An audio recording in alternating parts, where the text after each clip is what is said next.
What's up, you guys? Joe W here, back at it again with another video for y'all, and this is finally happening. I am unveiling how I deck build as a purple player, as a day one purple player. Whatever you find in this that you find valuable, I hope it helps you, but this is my baseline before I start kind of going crazy with builds and testing out funny ratios. I hope that this is also going to be a useful guide for players who are not purple players, as there are a lot of transferable kind of like deck building ideas, strategies in this video. So the first thing I actually do is when a set is about to be released is I select my boss. So I'm using GrandDrakmon and Titamon here, who have very distinct, very powerful effects as far as their own effects. And to me, boss monsters that I choose tend to have a very cool design. They have really good effects that I find that there's a lot of combo potential. And they could potentially shake the meta up. Now, some people might just want to go with boss monsters that are totally meta. That's totally fine. But that does kind of, there are a lot of lists that already exist out there. So if you're not the deck building type and you just want to play meta, there are a lot of lists there from very good deck builders, deck forgers that you can use. But if you're looking to just build your own deck, selecting your boss monster or your favorite Digimon is a good place to start. So ultimately, the boss Digimon represents the win condition of your deck or greatly contributes to its win condition. Not all boss monsters, boss Digimon, such as GrandDrakmon, are win conditions in themselves. Sometimes they just create wide board states like what GrandDrakmon does. They speed up the Digivolution process like what GrandDrakmon does in order to have multiple swings into your opponent's security, for example. Now, they usually have powerful effects that swing the course of a game in your favor, as I've mentioned. And decks will usually have one main boss monster and a secondary boss monster. So these Digimon either complement each other, or one Digimon is a good backup to have that kind of counters your local meta or your competitive meta. So in case that your opponent gets to what they need to do to win, you can drop that secondary boss, and that could potentially slow things down for them, make it difficult as you go up into your main boss and try to catch up. Synergy. So finding cards that work well with your boss Digimon. So you have to kind of look at the card pool for this, and purple, it can get very confusing, very daunting, very overwhelming, because the card pool is just so much right now.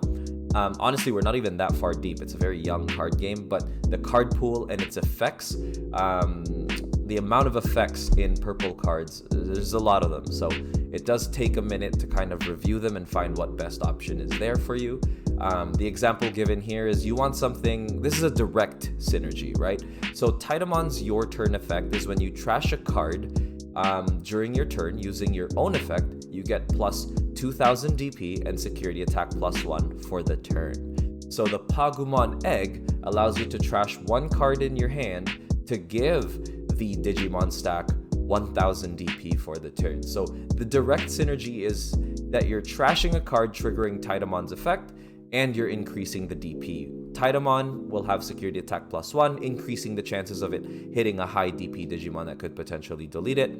So the increased DP of both Titamon and Pagu work together, and that trash effect actually allows for that whole DP boost and security check that Titamon has. Purple has the most variation in terms of cards you can use to optimize and enhance your boss monster. Experiment with anything that you find interesting. There's no such thing as a stupid question. I learned that very, very young. So that's something that should be applied. There's no such thing as a stupid option, a stupid try, because, if it doesn't work out, just switch it out. It's no big deal. Synergy part 2. So this is more like going over some indirect synergies or some cascading effects. So the effect of one contributes to the effect of the other, contributes to the effect of the other, enhances the overall effect of the boss monster. So for this example, you are looking at the Black Growlmon and Black War Growlmon line paired with Titamon. So Black Growlmon's effect is when one of your Digimon's deleted for the turn, the Digimon gains security attack +1. Black Growlmon's effect is when you may delete one of your Digimon to unsuspend this Digimon. In addition to that, he has a main effect which allows you to Digiburst 3 cards to play out a level 3 purple Digimon from trash without paying its cost. So, when you are already going into Titamon, for example, one of the things you can do is Digiburst out Black Wargrowl to play a rookie, thus allowing you to delete that rookie when you Digivolve into Titamon, and if it's still your turn, you can attack into security, triggering Black Wargrowlmon's effect to delete the rookie, unsuspending Titamon, and triggering Black Growlmon's effect. So if you have that Pagumon egg that I mentioned earlier, not only will you have security attack +1 and an extra 3k DP, but you will also have another extra security check from Black Growlmon. So that maximizes the swing, the attack potential of your boss Digimon. And one of the main pain points, in addition to just Titamon being 4 memory, is the Digiburst effect of Black Growl. As much as you want to use it to bring out a rookie, sometimes the Black Growlmon ends up a Digiverse target by the Black War Growlmon. So an indirect benefit or use of Ginkakumon Promote is that it can Digivolve over level 4 Digimon for 1 cost. So you can Digivolve Black Growlmon over into Ginkakumon Promote, and if you have another Promote, you can do it again, and then go into your Black Growlmon, and all of a sudden you've got Digimon, your Ginkakumon Promotes that you can use as Digiburst targets, protecting your Pagumon and your Black Growlmon, for example, therefore able to utilize its effects to its max. In addition to that, Titamon actually allows you to play a level 4 lower purple Digimon when Digivolving, so you can actually bring out that Digibursted Promote, and all of a sudden this Promote has Rush, which allows you to go for that 1 extra check if there is kind of like an awkward security, number of security. So a lot of cascading indirect effects ultimately work together to synergize with your boss monster, experiment, and test. Next, we're just going into the proper ratios before we dive into anything else. Standard ratios have evolved since the release of the card game because newer effects, more versions of same effects have been released since, which means people are trying to get a little bit more risky. Besides one-turn kill decks or OTK decks, people can get a little bit riskier with their deck building. This is especially so in purple. Though the standard ratio, just so you guys know, is 12 rookies, 10 to 11 champions, 7 to 8 ultimate Digimon, sometimes they go 9 if they really want consistency, and 6 to 7 Mega Digimon, and then you've got level 7 Digimon that I didn't bring up here because they're not standard. You can throw them in as part of your Tamers and options count, basically as the remainder of the deck. So using this as a guide only because purple is a color that gains momentum very quickly after you find a few pieces, so you can test and see if even riskier ratios work for you.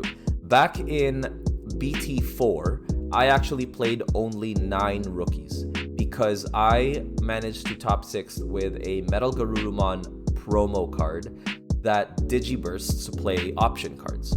So I wanted to play as many options as I could without risking too much consistency. Luckily, there was a purple rookie there called Ghostmon that had a when Digibursted effect. So when this rookie was Digibursted, instead of heading to trash, it actually just ends up in your hands, which means I can cycle that same rookie over and over again.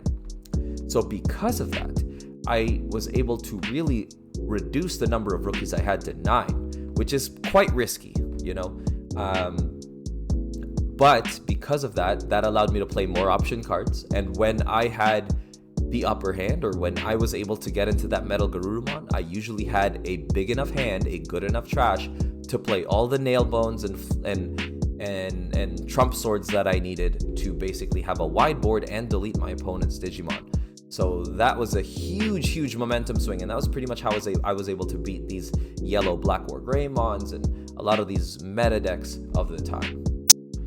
This is a standard ratio, once again, that people use for their builds, but always keep testing and adjusting when you can. You never know when when you can drop 12 rookies to 8, as I mentioned, to use the extra space that purple excels in, being able to find that space. Tamers and options.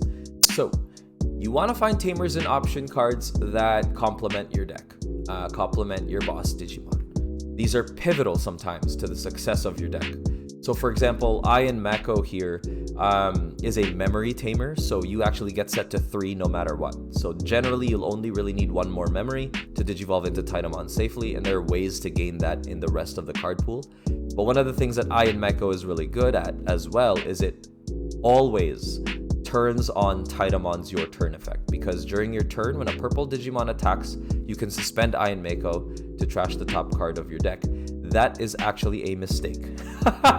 So, you have to trash from your hand. So Ian Mako doesn't actually help facilitate Titamon's Your Turn effect. However, Ian Mako is a good cycling memory tamer, so I think that's why I put him up there, just so you can start putting things in trash that might be useful that you can pick up later on.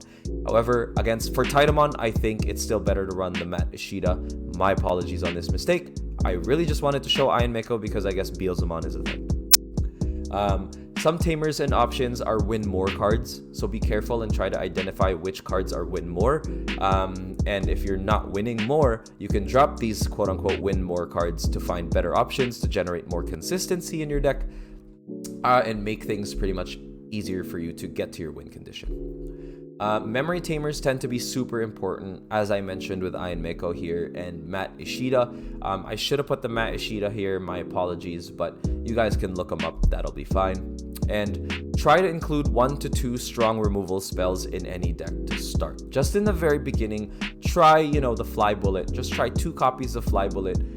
See how you feel. Does it feel like the 2 Fly Bullet is taking away from the success of your deck? Because if it isn't, removal can really be huge in Digimon.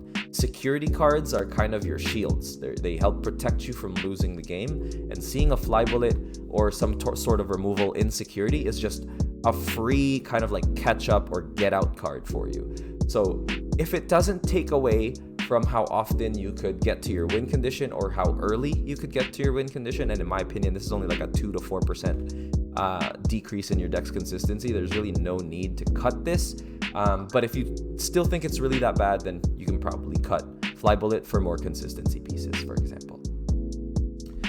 Next, you want to understand the metagame of your local scene and the competitive scene overall, because purple is very toolboxy. It's got a lot of strengths as far as being able to use many different cards with many different options that either accelerate you to your win condition or hinder your opponent from getting to theirs. Utilizing this well can obviously slow your opponent down. Study your local meta, watch videos, watch tournaments, watch live stream tournaments. Those are the best, because those are just 8 or 9 rounds of just sheer Digimon content, and you can just see how people play their decks, what people use that could be pivotal, and you can understand like, oh, this guy's playing this card that could be my weakness. How do I go about that? How do I make my deck even stronger against this deck that I could be weak to, kind of thing. So tech cards, or technique cards, can be run sparingly with 1 or 2 copies, but when needed can swing the game in your favor. So the example to your left here is Gazimon, which prevents memory gain except for tamer effects, and Psychmon, which allows all players, prevents all players from playing Digimon at reduced play costs. So it really slows down the Cross Wars or Cross Heart effect, because they can't reduce their play costs. For Gazimon, they can't use memory boosts or the delay effect of these memory boosts to gain 2 memory, which is huge in some decks that really rely on consistency and really rely on memory to get to their win condition. Lastly, test your deck and learn the card pool, because you won't always know the value of potential cards and combos without testing. Some people will rule out cards like Back for Revenge only to find them useful.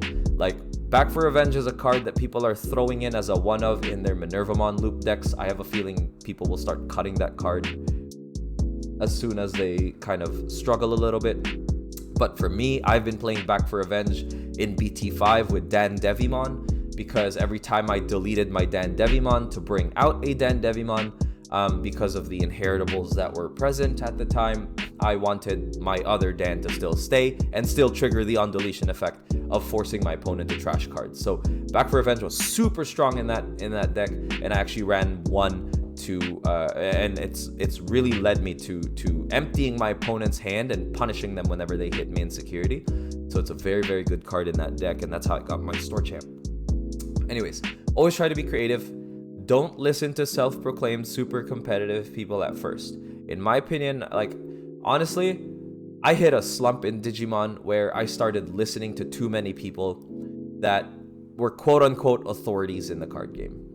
When I made my brand, I made myself, I became a good player by just trial and error, experimentation, and not being afraid to take risks.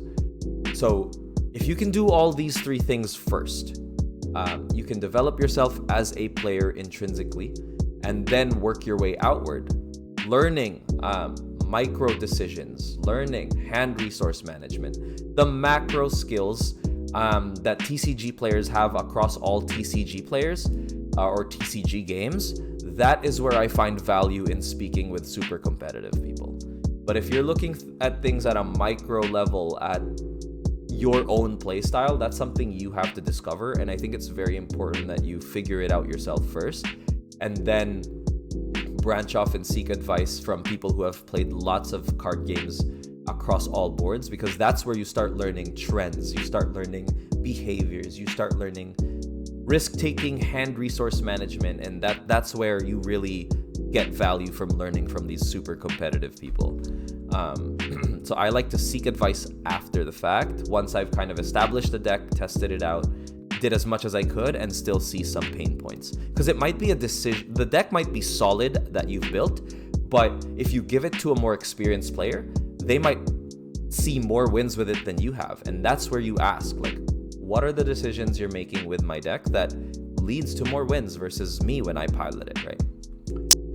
Yeah, taking risks is awesome. It's one of the deck's strengths, and one of the color's strengths, purple, and enjoy the process. But that is pretty much it. That's how I've deck built in a nutshell. Those are some of the guidelines I consider. I do a lot of live deck building on stream, so follow me, twitch.tv/JoeDobby. Feel free to follow me there. If you like the video, please subscribe and like and share the video to all new players.